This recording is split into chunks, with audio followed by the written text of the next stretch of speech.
don't get it twisted. Keeping Girard Pringle is a bigger deal than losing JoJo Trader.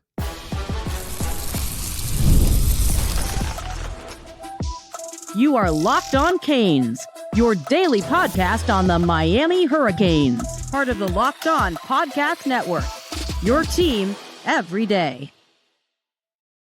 Another wild day in the transfer portal. We spent most of Thursday thinking, hey, Miami, looks like we're going to lose Girard Pringle. He's in the transfer portal, and then he's out, and now he's back. I am Alex Donno, University of Miami alumnus, co-host of Locked On ACC, and host of Postgame on the Hurricanes Radio Network.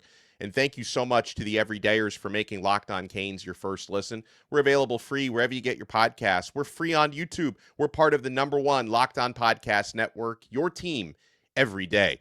On today's episode, we'll talk about a wild Mario Cristobal rumor. We'll discuss the college football playoff championship viewership. Yeah, we're still bummed Miami lost. I'm not over it, but wow, did they put up an astronomical number on TV.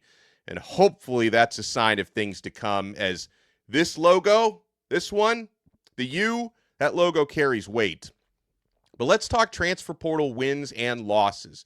We had good and bad yesterday, Thursday. Overall, I thought it was a good day for Miami. So early on yesterday, and we did an episode about this with the Truth Teller, and a lot has changed since we did our Girard Pringle episode. So freshman breakout running back, Girard Pringle Jr., after really bursting on the scene in the back third of the regular season.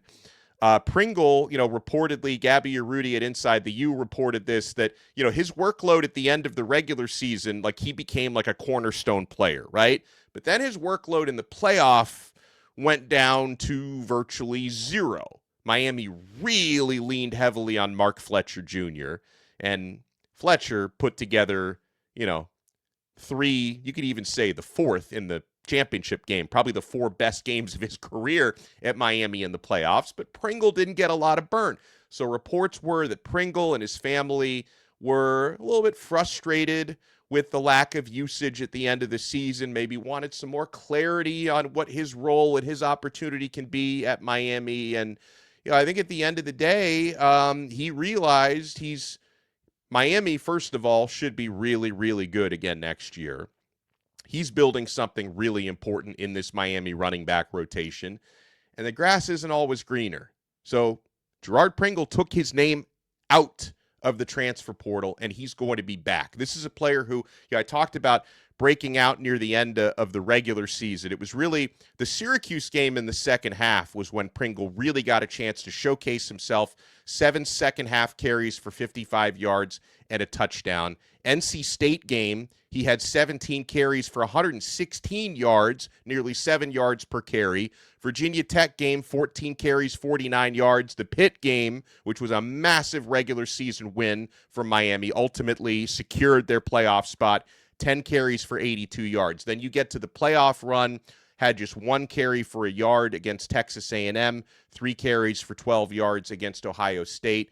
But folks, I think, again, this is huge for Miami getting Pringle back, because the dynamic in Miami's running back room. And, oh, by the way, the Hurricanes appear to be retaining their top 3 rotation. Fletcher, when he didn't have to, is coming back for his senior season. That's your top dog. Marty Brown, expected to return. How important he was this year, spelling Fletcher, big short yardage plays. I thought Marty had a really good year. And then Pringle, who, unlike Fletcher and Brown, who were bruisers and battering rams, Pringle gives you that important burst, that important sizzle, that change of pace, and he's dynamic, can make people miss. You need to have a guy like Girard Pringle. I know Mario Cristobal tends to favor the more powerful downhill runners, but to have somebody like Pringle in your backfield as well, who also has some power of his own, but of course, does it more with the speed and the burst and can get to the outside. It's a dynamic running back rotation when you could have Girard Pringle becoming a part of that. So I think this is really, really big that Miami can seemingly go in to next season with complete continuity at the running back position, right? So you're going to be breaking in some new offensive linemen. You're, more than likely going to be breaking in a new quarterback. Actually, you will definitely be breaking in a new quarterback. It's just a matter of who that is. If it's Darian Mensah, likely, or less likely if it's Luke Nickel or Darian Coleman. To have continuity at the running back rotation with a guy, especially like Fletcher, as one of the leaders in the locker room, but having Brown and Pringle back, it's fantastic. And sometimes, folks, when it comes to the transfer portal and you just hear behind the scenes about the amount of tampering that goes on. And again, this is Locked On Canes, not Locked On Karens. I'm not going to sue anybody. I'm not going to out anybody for tampering, but it's happening. Miami's roster is getting tampered with. Playing defense in the transfer portal as a coaching staff is as important as playing offense. Retaining the players you want to keep. And also, in some cases, keeping guys out of the NFL draft.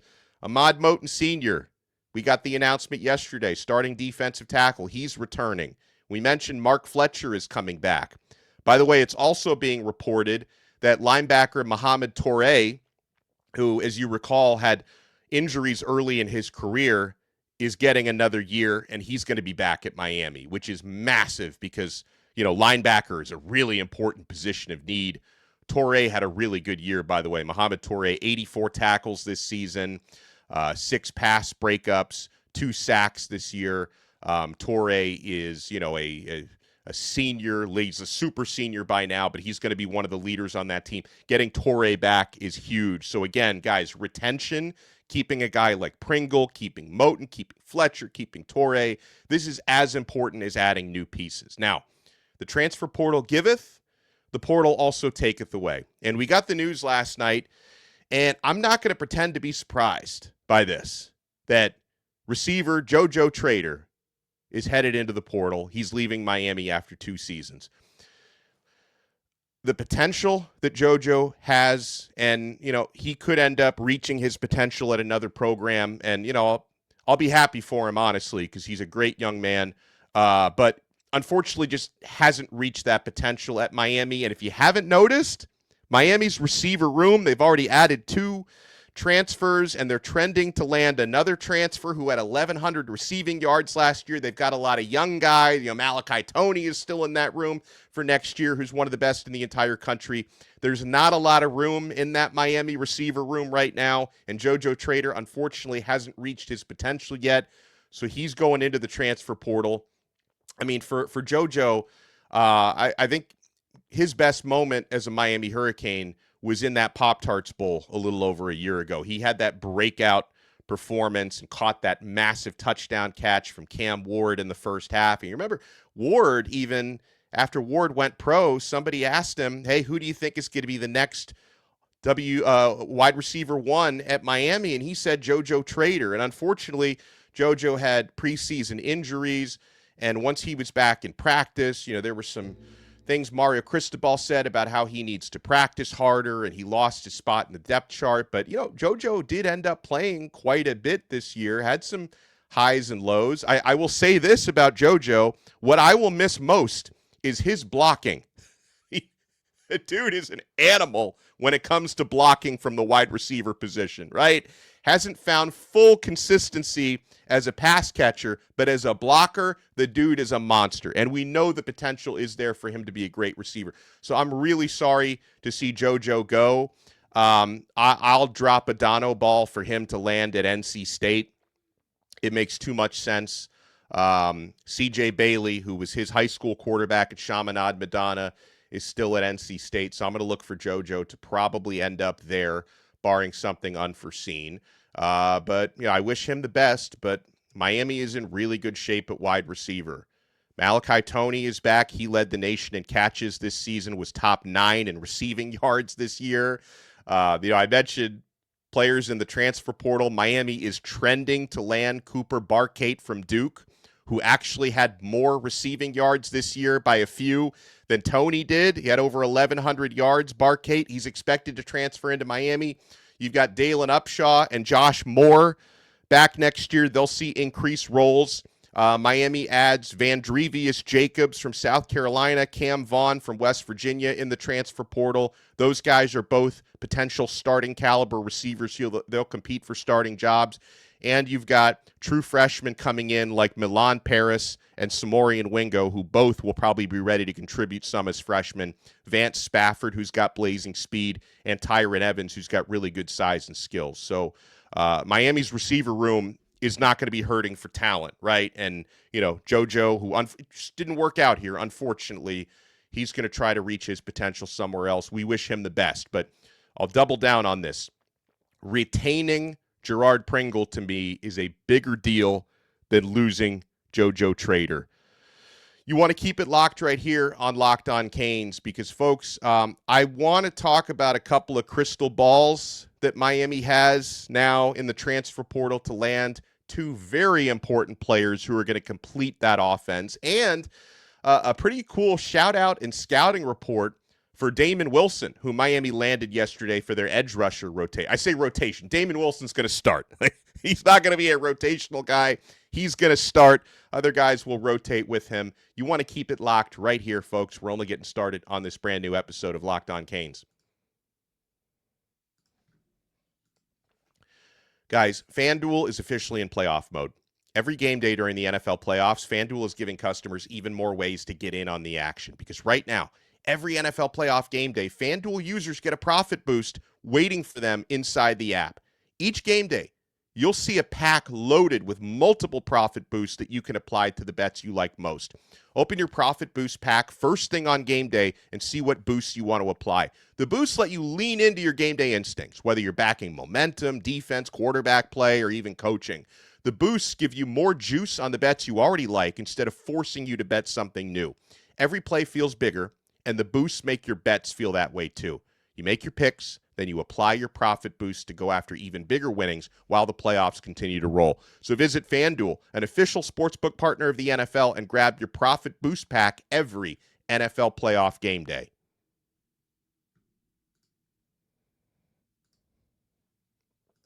Thank you for making Locked On Canes your first listen. And if you're an everydayer, make it official by joining the Everydayer Club. You want to join that all-access tier where you get exclusive episodes every day of the Canes Colada. First thing in the morning, I roll on the Canes Colada while I'm drinking my Cuban coffee and my Italian espresso, and we talk about the news and stories of the day. You get exclusive Locked On Canes newsletters. You get one-on-one text access with me. You get a discount on the awesome Locked On merch store. You want to check it out, lockedoncanes.supercast.com, or check out the link in the show notes below to become an all-access everydayer.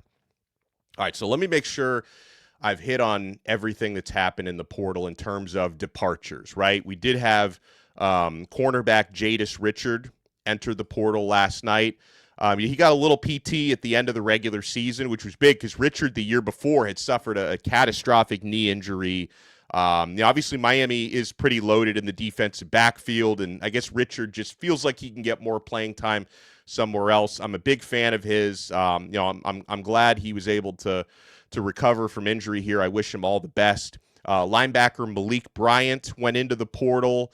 Always been a tweener, linebacker, edge rusher. I guess he just couldn't get to the forefront of the edge rusher rotation. He's going to seek an opportunity elsewhere. Defensive tackle Artavius Jones. Huge guy, a lot of potential, just wasn't polished enough, I don't think. Tommy Kinsler, I hate to lose big Bruno Kinsler from the offensive line. Nino Francavilla on the offensive line, wish him the best. Derek Plaz on the offensive line, transferred. Amari Wallace at defensive back. Emory Williams, a quarterback, has already landed at ECU. Linebacker Bobby Washington, wish him all the best. Cornerback Charles Brantley. Tight end Brock Schott, of course, we all know his story, wound up at Indiana. He switched sidelines for the championship game. Wide receiver Chance Robinson, who's landed at NC State. So that's one that already went to NC State. Maybe JoJo Trader joins him there. Defensive tackle Dante Simpson, who wound up at Missouri. Wide receiver Nye Carr, who wound up at Wake Forest. Dalen Russell, defensive tackle, wound up at Louisville. And Ray Joseph wound up at ECU, where he's going to play with Emory Williams. And I think the other one, Derek Plaz, I didn't mention, is at Auburn. So I wish Plaz the best on the offensive line. So those are the players that Miami has lost through the transfer portal. No bigger addition Miami has made yet than edge rusher Damon Wilson, who's one of the best in the entire country. NFL draft analyst Todd McShay called Damon Wilson, quote, one of the 2 to 3 most physically gifted returning edge rushers in college football.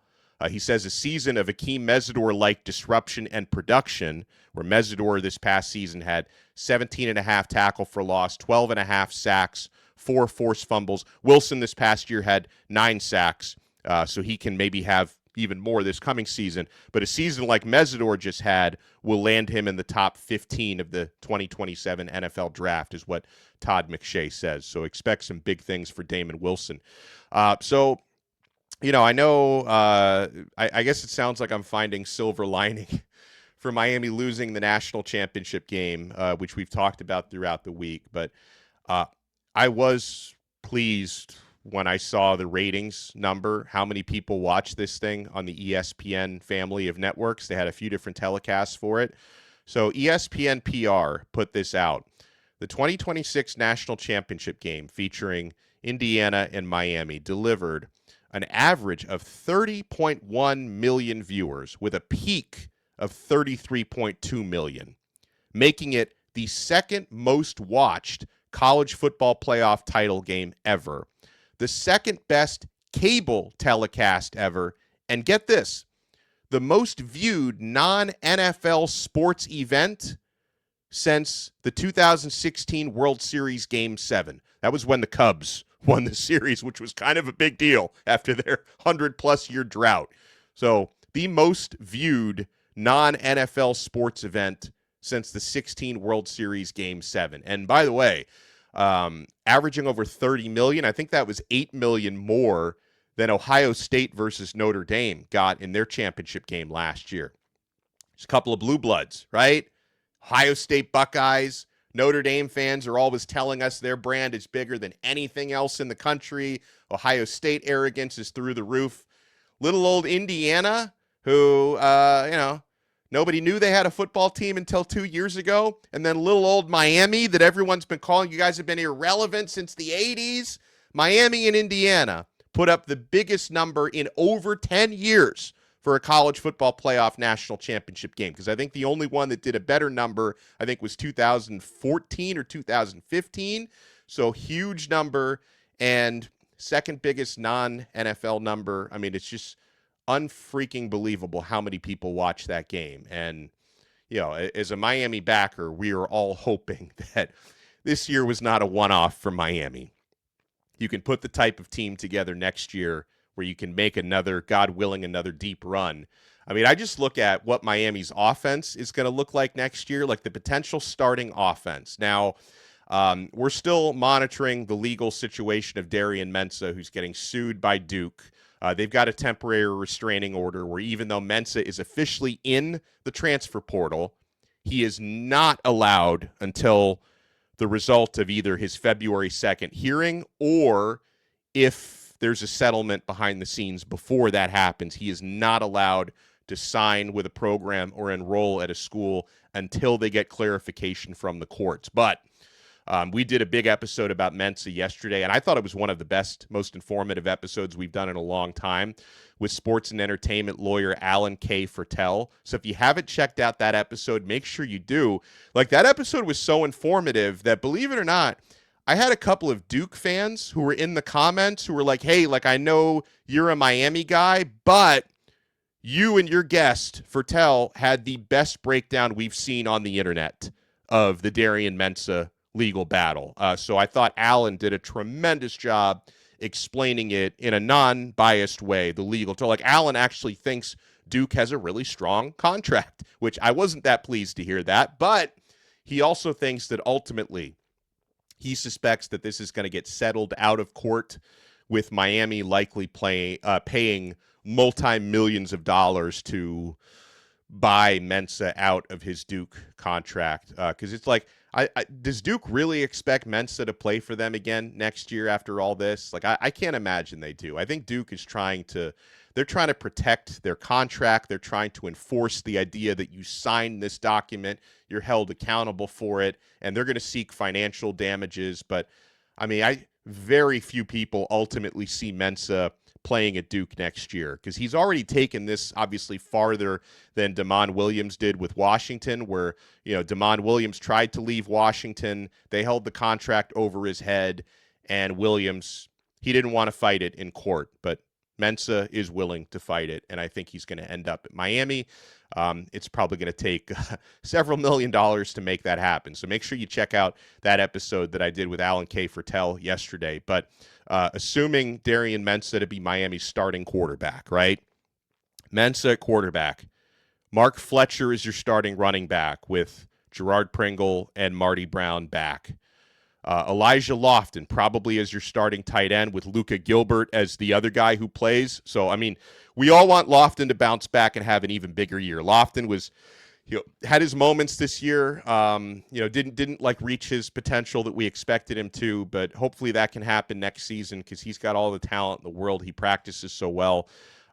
Receivers.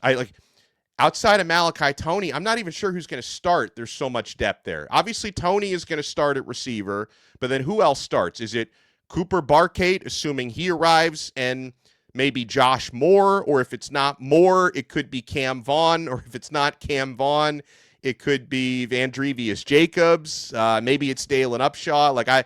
I don't even know who's going to start at receiver. Miami has so much talent. And then on the offensive line, I would guess probably the best 5 or 6 guys: Matt McCoy, Samson Okunlola, Ryan Rodriguez, I think could be your starting center next year. Max Buchanan, Jackson Cantwell, I think could start at right tackle. And then Joel Irvin, I think can also get some playing time next year. It's probably your best 6 on the offensive line. I think Miami's going to have a really dynamic offense next season. And just a little bit more on Darian Mensah and Cooper Barkate. Barkate was his top receiver, over 1,100 receiving yards and 7 touchdowns. Pete Nakos from On3 Sports put in expert predictions, which is the On3 version of crystal balls. He put crystal balls for both Darian Mensah and Cooper Barkate to land at Miami. He put those in yesterday. So, again, it's a messy situation with Mensah, but the likelihood seems to be that there's going to be a settlement and he's going to end up at Miami at the end of the day. Folks are not going to be happy about that. If you've seen my social media mentions, I've got a lot of angry Duke fans. I've got a lot of angry college football fans who don't affiliate with Miami who are very upset about, Mensah possibly going to the U, but I think that is what ultimately is going to happen. Crazy Mario Cristobal rumor. Is he leaving us for the NFL? We'll talk about that next year on Locked On Canes. Guys, tax season does not have to take over your life. This year, TurboTax is making it even easier than ever to just hand things off and move on with your day.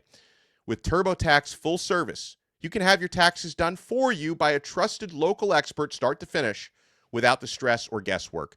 Instead of spending hours trying to figure out forms, you can meet with a local TurboTax expert in person or connect online.